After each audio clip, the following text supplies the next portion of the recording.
Hi guys! So, magki-kitchen tayo. So, kukuha tayo neto.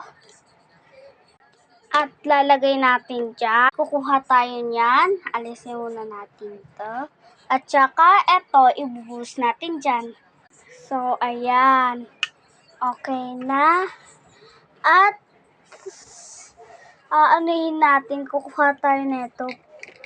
Kasi, syempre, kapag maluto yung ito, tatakpan natin. At saka ano tayo nito. Ay, hindi pa kabukas. So, ano natin yan. So, yan. Ay. Tatakpan natin yan. Yan na guys. So, hintayin natin ng ilang minuto. Ako dyan ng upuan kasi nahirapan ako. So, okay na.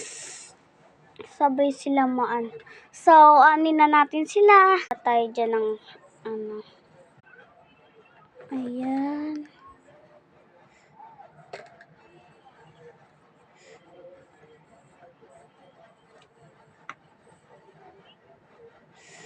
So, ayan. So, guys, ito. Dahil na natin ito.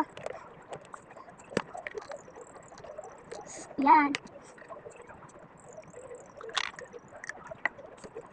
Ayan na, guys. Ayan, guys. So, ayan. Malapit na siya. Maluto. So, tapos na tayo anong kakainin na to. Ayan na, guys. So, yun lang, guys. Bye-bye.